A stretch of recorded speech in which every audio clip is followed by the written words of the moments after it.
Xpeng lance le G9 et une P7 mise à jour en Europe. Alors Xpeng, qu'est-ce que ça donne?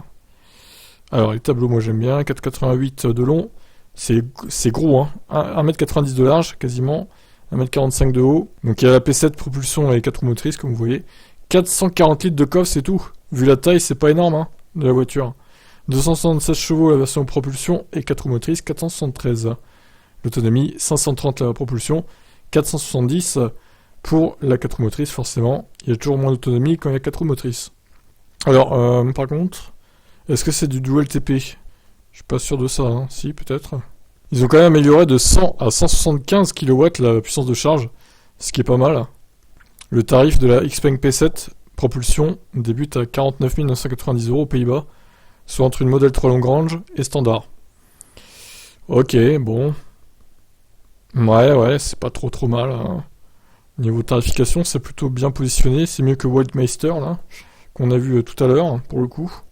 Alors, j'ai pas fini, parce qu'il y a la G9 aussi. Hein. Alors, batterie 800 volts, 480 kW en courant continu, mais se contente de 300 kW en Europe, ce qui est déjà très bien. Hein. Ça suffit néanmoins à réduire la durée d'un plein de 10 à 80% en 20 minutes pour sa batterie de 98 kWh, ce qui est colossal. L'autonomie atteint 570 km sur la version la plus performante.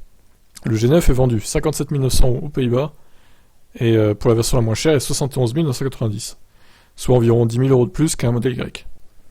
Et oui, mais il se recharge plus vite quand même. Il se recharge plus vite, le petit. Après, bon, c'est vrai que... il est aussi plus gros que le modèle Y quand même. Hein. Il se situe entre un modèle X et un modèle Y en fait. Il est pas aussi gros que le modèle X, évidemment, mais c'est entre les deux quoi. L'autonomie n'est pas communiquée pour la propulsion. C'est dommage. Alors il y a 20 kWh en moins. À vue de nez 470. 100 km de moins peut-être. Je pense que c'est à peu près ça. Hein. Ce qui est, bon, plutôt acceptable pour un SUV au final. Hein. Bon après, je sais pas, faudrait voir ce qu'il contient pour comparer au modèle Y, mais bon. C'est vrai qu'en ce moment, le modèle Y est quand même canon. Hein.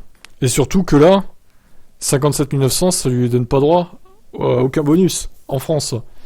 Donc, tu rajoutes 5000 € de delta, quoi. Ce qui fait une différence de 15 000 au final. Ce qui est là très très conséquent. Bon, bah Xpeng, pareil, hein. Ça va être dur de se faire un trou au final, hein, avec des tarifs pareils. Hein. Bon, je vous laisse commenter.